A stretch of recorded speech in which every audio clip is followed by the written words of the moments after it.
This conference will now be recorded. Good afternoon. I am Jessica Dooley with Oakland. Welcome to Practical Defense with Sean Whalen. Sean will discuss some of the most common attack vectors and how to defend against them. This webinar will be recorded, so we ask that you keep your microphones muted during the talk and share your questions in the chat. Sean Whalen is a senior information security engineer with experience spanning threat intelligence and incident response in the defense industrial base and healthcare. He has a passion for making complex defensive controls easier to implement. As a hobby, he develops open source software for the good of network defenders everywhere, and some of those projects are how I first saw Sean's work. He blogs about information security and disability advocacy at seanthegeek.net. I really appreciate Sean sharing his time and expertise with Ohio's public library community. So with that, please welcome Sean Whalen. Thank you for that great introduction. Welcome everybody. As Jessica said, I've been in cybersecurity for a while now, about 10 years. And in some ways, I feel like I've come full circle because I guess you could say my first IT gig was volunteering at the Reynoldsburg branch of the Columbus Metropolitan Library, where I grew up back in the day as a teenager. But today I want to go over just the most common threats that are facing small organizations like yours and the most practical, most effective things that you can do to defend against those kinds of attacks. So just a standard disclaimer that I have at the beginning of all my talks. Views and opinions here are my own and do not represent those of my past, current, and post-apocalyptic employers. So most cyber attacks, especially cyber attacks targeting smaller organizations, are purely opportunistic. They're just looking to get the biggest bang for their buck. They're going to use a certain set of techniques. If their favorite techniques don't work, or the method du jour, the method of the day doesn't work, they'll just move on to somebody else. You know that these opportunistic attackers aren't necessarily interested in one particular organization. Opportunistic attackers might be interested in larger organizations, specifically, Fortune 50 or something like that, because they think they can get a big payday from a large revenue company. But there are also lots of threat actors who target smaller organizations, knowing that they can take a volume-based approach and attack a lot of smaller organizations who don't have as robust of a defense around their organization. So there's a lower threshold for attacking. So it's all about ROI for these folks. And some of the more common goals and tactics are, of course, ransomware. Everybody's familiar with ransomware. Business email compromise, where they will compromise an inbox and then use that to either send phishing internally or externally or both. So they'll get a hold of somebody's inbox, they'll look in their sent email to see who they've been talking to, and maybe there's a payment going on, or there's some partner that they notice in the inbox that could net them some money, and they'll use that, and they'll hijack an email thread, or they'll send a cold email out as that compromised inbox. That's business email compromise. And of course, there's your plain old classic identity theft, where let's say they manage to get a hold of some HR information, get social security numbers, those kinds of things. And then just your plain old wire fraud. if they get a hold of some banking information. Uh, so those are the goals that they have in mind. The most common attack vectors or methods of attack are phishing, credential abuse, perimeter vulnerabilities, endpoint vulnerabilities, malvertising, and infected portable storage. So in this talk, I'm going to go over controls that tackle each one of these vectors. Some tackle um, multiple vectors at the same time.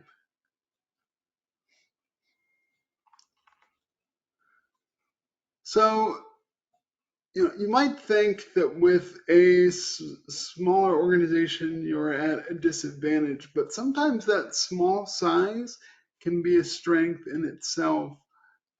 You have a smaller footprint to manage. You can be a lot more personal when it comes to security awareness training. Uh, People may have a better idea of who to reach out to. Make sure your users on your networks and your organizations know who they can reach out to if they see something that just doesn't look right. Do some awareness training to let people know that, hey, Microsoft or Google G Suite, Google Workspaces, whatever platform that you use is not going to send you a password reset email out of the blue. Or you're not going to get some random invoice from some random person out of the blue. Those kinds of things. And just put together some standardized training explaining those things and letting folks know if you ever have any questions or see anything suspicious, or even if you think you might have clicked something you shouldn't have, you're not in trouble. Just here's who to reach out to. We'd much rather uh, find out directly from a user that, oh, I shouldn't have done that, than finding out ourselves after compromises happen and we find out the hard way. Um, so make sure, if you haven't already, that you're putting in your external email warnings, you're also putting in some sort of email address where people can report phishing emails or other potential security concerns. So account credential abuse is, I would argue, the most common tactic that I see and that other organizations I talk to see, where they'll send out a phishing email where it will, like I said earlier, pretend to be Microsoft or some other major vendor or some invoice or fax or something that the user needs to access. Oftentimes they'll put a sense of urgency on it, saying your password expires in 24 hours. Make sure you log in and change it now, and they'll give somebody a fake login form and harvest credentials that way. That's called credential harvesting. There's also a technique called credential stuffing, where attackers will take passwords that have been stolen from previous breaches, uh, from other services or other sites that have gotten compromised, and will try to use those passwords and see if those passwords got reused. And then there's password spraying, where attackers will just take dictionary words and combinations of numbers, spring 2023, those kinds of things. And we'll just do a password spray and pray and see if they get credentials that way.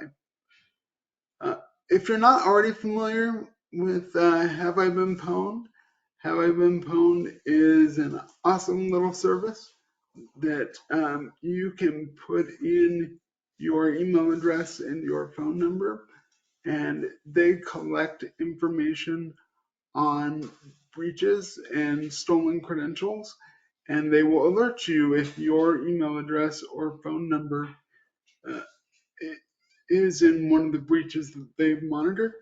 It will also let you know, and they'll not only give you alerts if anything new pops up, but they'll also let you know historically uh, other places where your email address or phone number has been found in breaches. And if it's an email address or phone number that you've had for quite some time, you won't find that that email address is going to be listed in quite a few breaches. It can be pretty eye-opening.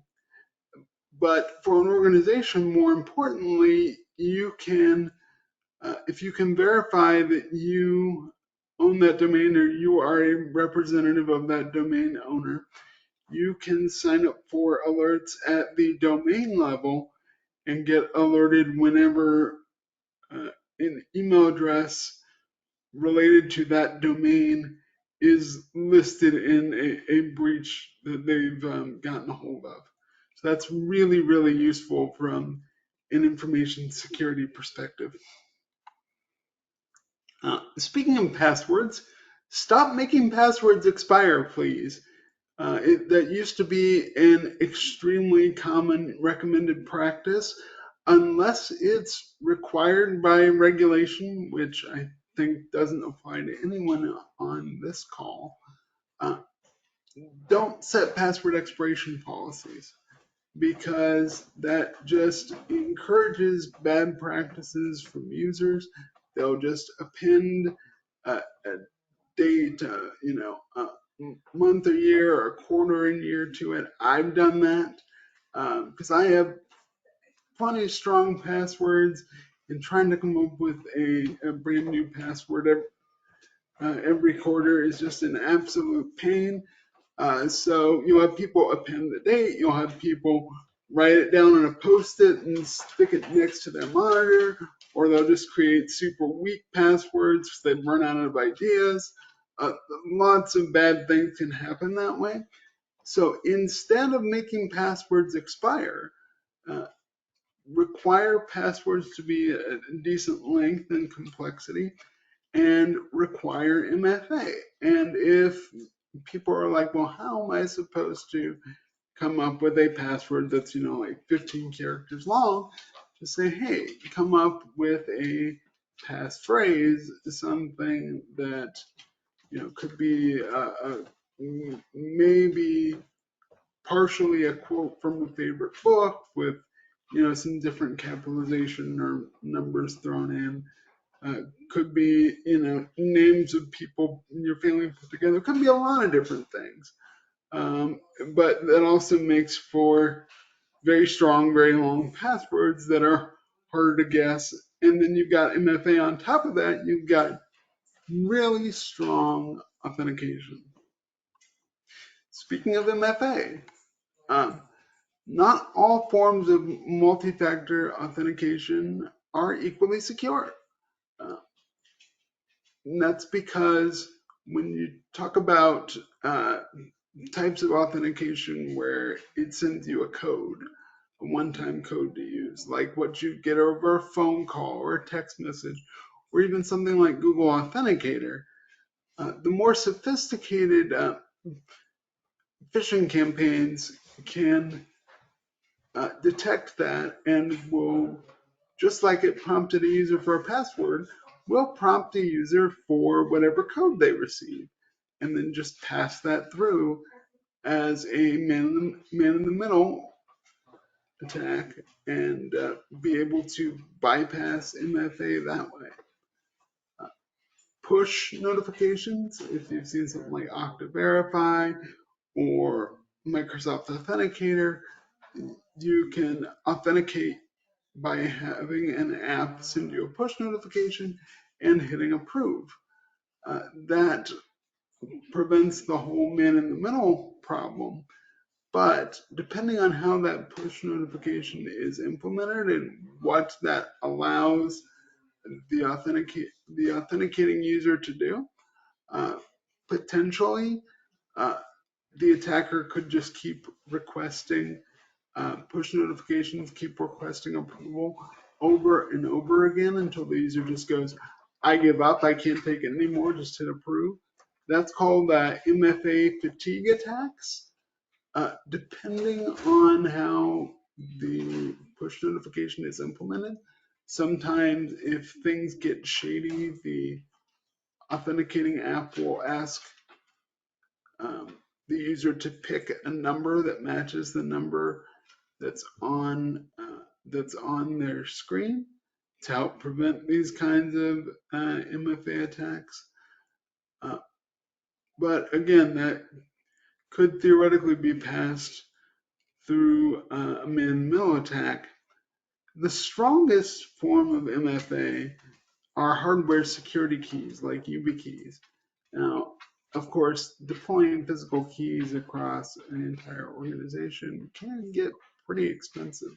So you need to weigh your risks and consider maybe only getting, if you can afford to get YubiKeys for everybody, great, but a lot of organizations can't. And if you're one of those, consider getting YubiKeys only for privileged users, so your system administrators and things like that, and use app-based authenticators, whether that's Google Authenticator with the one-time code or the push notifications. Those are preferable to SMS or phone call MFA because phone numbers can be stolen through SIM swapping. People can social engineer a phone carrier into giving up your phone number if the person has enough of your personal information to be able to impersonate you to the phone carrier. So different things to keep in mind when you're evaluating different types of multi-factor authentication. Another mitigating control you can do, and this is something that's near and dear to my heart, is a standard called DMARC. It's an open internet standard that it provides a way for domain owners to prevent their domains from being spoofed in emails without authorization. Because without it, I can send in, if a domain does not have DMARC deployed, I can send an email with a from address as that domain, as any address at that domain, and that's how it will show up in the from address of the user's email client. So I can spoof whatever address I want for that domain. And DMARC was created to address this weakness. And what it does is so there are two parts to it. The domain owner has to publish a DMARC policy record, and then the receiving mail server has to honor DMARC. And thankfully, almost every email service and server and gateway these days honors DMARC and will check for that policy record when it receives an email from a domain. And that policy record tells the mail server that's receiving email that looks like it's from that domain what to do if it receives an email that looks like it's from a domain that has not been properly DKIM signed as that domain. And if you have an enforced DMARC policy, you're telling the receiving email service, if it's not DKIM signed, if that email is not cryptographically signed as coming from me, either quarantine it or reject it. Or you can have it in a monitor only mode. So that's the main advantage of DMARC, is preventing email spoofing. But a nice side benefit too is that with DMARC reports, most receiving email servers will send out DMARC reports, which will show domain owners all the different email sources, all the different sending email servers that are sending email as your domain.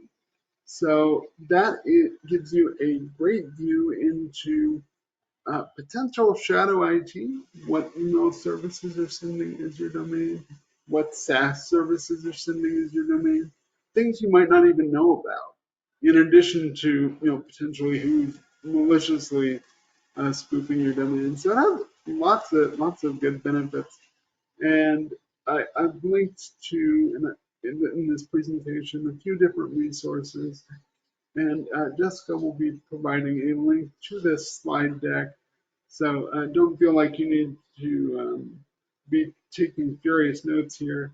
Of course, this talk is being recorded, but I also have direct links in this slide deck to various resources uh, like parsedmarc, which is an open source software solution that I wrote that will parse those reports for you. Or there are SaaS services that will handle all that for you. DMARC is pretty reasonable. Yes, thank you, Jessica. And then I've got a complete guide if you're wondering what the heck I'm talking about. I've got a complete guide that explains all the ins and outs of DMARC on my blog that's also linked to on this slide, Demystifying DMARC. So client and server security, some of this stuff is pretty obvious, really. Limit number of administrators on your system. If someone doesn't need to be a local admin on a desktop, they shouldn't be. Use separate accounts for your privileged activities. So you shouldn't be using your domain admin account for your day-to-day web browsing or checking your email or something like that. You should be separating out any sort of privileged account, and that privileged account should only be used to do privileged things. Everything else should just be on a standard account, your daily browser. Another thing that is just basic hygiene, only use supported stuff. Never use anything that's no longer supported by a vendor. Keep your patches up to date. Always use encrypted communications whenever it's offered.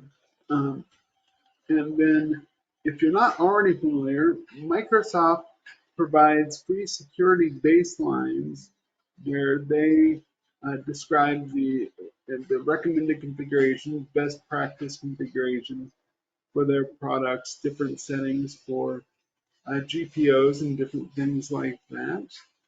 And then the Center for Internet Security also provides their own best practices that they call configuration benchmarks, which they also do for Windows products, but not just for Windows products, for almost any operating system, network device, and major desktop applications, even things like Zoom. They provide best practice configurations for, and it's free. The PDFs and the standards are free, and Jessica was just telling me this morning that you all Open has free access to their scaling tools through MSISAC. So that's pretty awesome. Make full use of your firewall. So modern firewalls have lots of really cool features, and you might not even be aware of all the features that are on your current firewall. And so just kind of poke around, look around there, and kind of use this slide as a checklist. Firewalls have had built-in IDS, IPS for ages. Just to make sure that's on. Blocking external DNS is really important, and it's something that a lot of olds don't do. Just block any external traffic to on port 53, because there's no reason that clients should be reaching out to third-party DNS if you're hosting the DNS for your infrastructure. Same thing with DNS over HTTPS. Configure TLS SSL inspection. It takes a little bit of work because you've got to make sure that your certificate authority is deployed to all of your different endpoints, so that way it honors the man in the middle.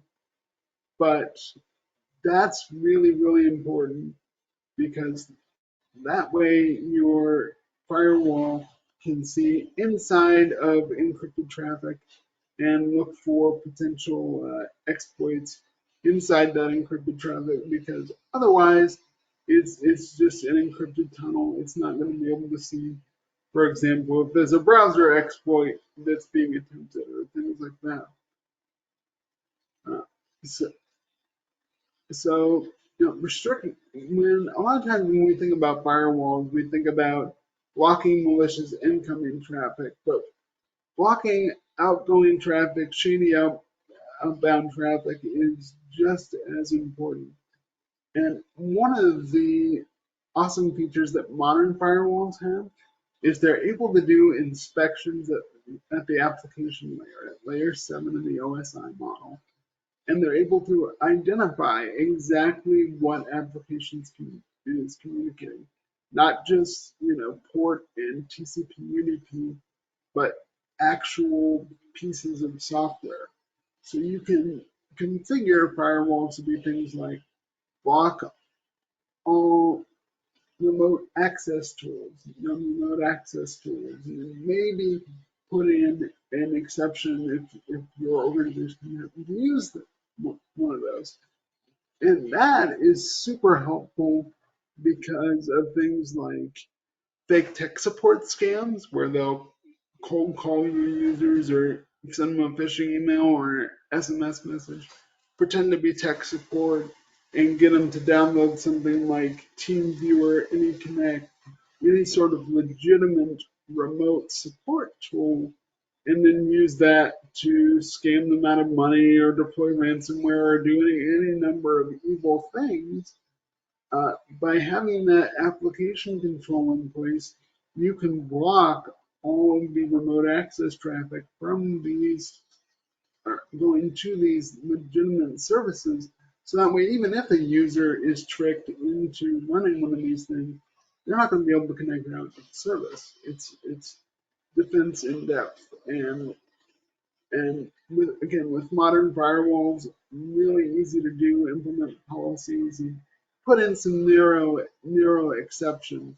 So blocking remote access tools, unauthorized proxies, VPNs, and then at the DNS and or web filtering level, blocking meaningless domains, park domains, piracy, dynamic DNS, freeware software.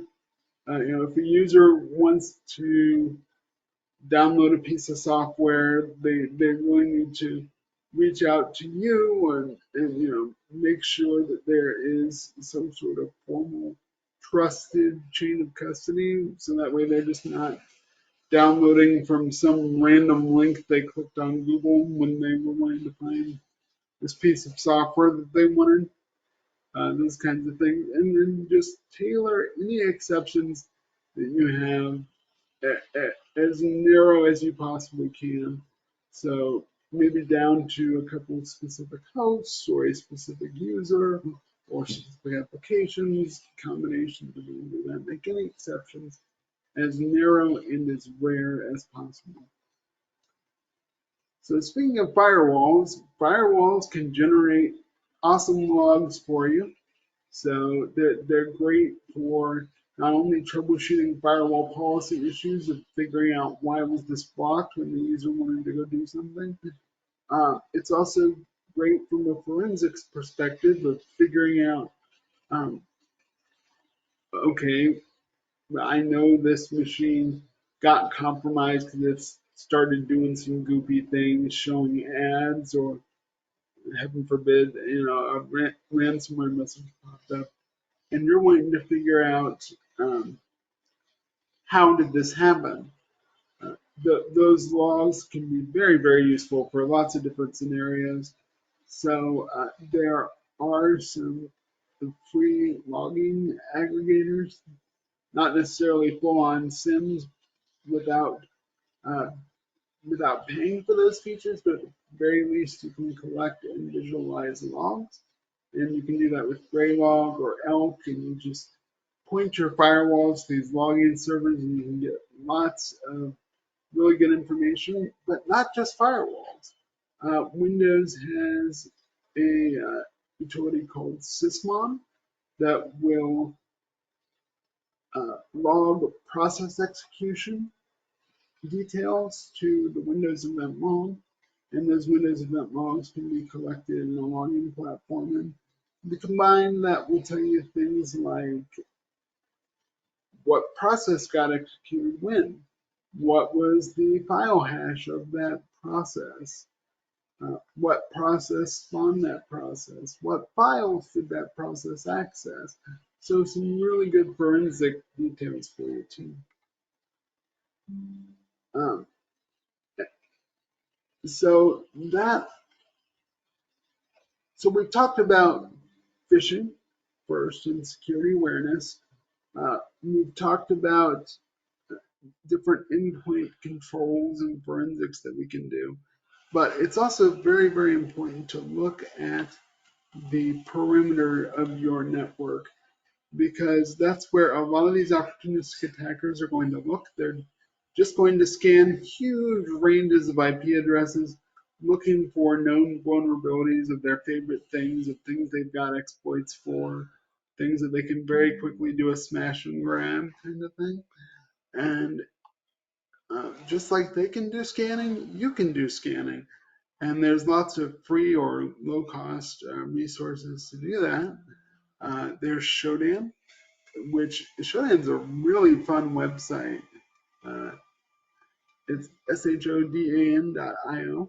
And what they do is they scan pretty much the entire internet on a regular basis. And then they have everything in this nice, variable web interface, so you can punch in any IP address and it will show you what services are exposed to the internet, and maybe even some details about what is hosted on this particular port.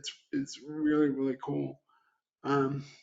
Jessica actually clued me into CISA offers free cyber hygiene vulnerability scanning if you email them. And the free version of the Greenbone vulnerability scanner, formerly known as OpenVAS, is included in Kali Linux. So there are lots and lots of different ways to see what your exposure is on the public internet. Definitely don't expose RDP or SMB to the internet. People will brute force that and hammer on that all day long. And of course, there are some very well-known exploits for unpatched RDP or SMB on the internet too. Already been over the benefits of MFA. Just make sure you can use it whenever it's available. If any particular service that you have on your network, whether it's on the perimeter or a SaaS, offers that, set it up for all your users. If something doesn't offer MFA, try to look for alternatives that do. And then another place where attackers will look is they'll look at your web presence. So maybe not servers that you have hosted on your premises necessarily, but your main websites, different ways that they can get in through that, or simply just DDoS you and try to extort you into paying for that.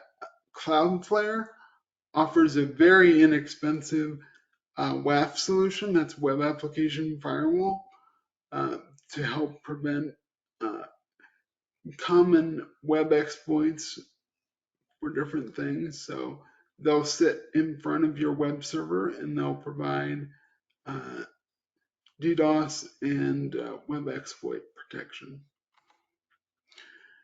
And finally, make sure you've got good backups, both at an organizational level and an individual user level. Fortunately, cloud backup services for users are very, very common for organizations. If you've got Microsoft 365, you've got OneDrive. If you've got Google Workspaces, you've got Google Drive, and there are other services like Dropbox. Make sure your users know that these services are available to them through your organization, and make sure they're using the ones through your organization and not like a personal account or something like that. Make sure they know how to use it and that they are using it. That way, if they need their machine reimaged or something, if something gets compromised, they can just reimage their machine and still have everything that they need. Or if, heaven forbid, they get ransomware, you can restore from previous versions of those files from their individual business OneDrive, Google Drive, Dropbox account, because those will all have historic backups as well. So that's great from an individual user perspective. And as long as you have standardized images, if a user's box happens to get compromised, reimaging it shouldn't be all that difficult if you've got standard images and the user's got all the stuff that they like to keep in the cloud. But that's great for individual users, but for key infrastructure like servers, if you're already hosting your server in a cloud environment, say AWS, GCP, or DigitalOcean, something like that, all these cloud services are going to have the option of turning on snapshots at scheduled intervals. So again, if something happens to a server and you need to remediate it, you just go back to a snapshot, patch whatever vulnerability was impacted, and call it a day. For things that are on-prem that aren't virtualized, that you can't take snapshots of, take images or dump backups, exports, things like that. And I'd recommend putting those kinds of backups in two different places, having two copies. One, having it in some sort of cloud storage. One solution I'm recommending here is to use Cryptometer, which is a free open source encrypted vault that you can use basically anywhere you can store files, including cloud services. And so that way you can have symmetric encryption of whatever you're backing up. So just dump a bunch of things into a Cryptometer volume, throw them in an S3 bucket. It doesn't have to be anything particularly complicated or an expensive SaaS service or something that's geared towards backups. And then for critical stuff, have it up in the cloud and then have a physical copy that's off network. That way, just in case an attacker manages to figure out how you're doing backups and maybe grabs the API key and clears out your S3 bucket or whatever it is that you're using for your cloud backups, you've got that cold storage offline disk that nobody can touch because it's sitting in a closet somewhere. So that was a lot. And this slide has all of my contact information. Oh, thank you very much. I'm glad somebody recognized it. Yeah, I love it. I quote it often, and I'm disabled, so it works on so many levels. If you remember that episode. But yeah, there's my contact information.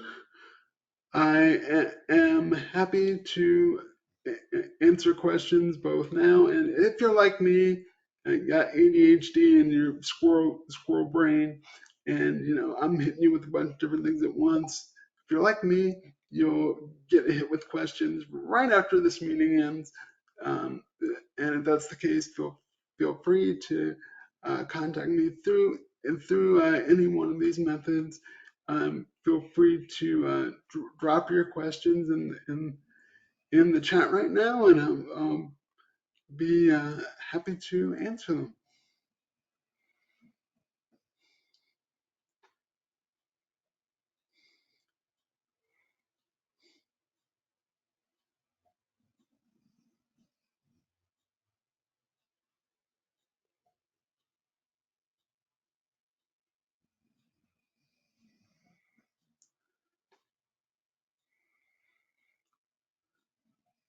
Thank you so much, Sean. And to reiterate, we will stand by for a few minutes and wait for any questions that you'd like to share or discuss right Sure. after the chat.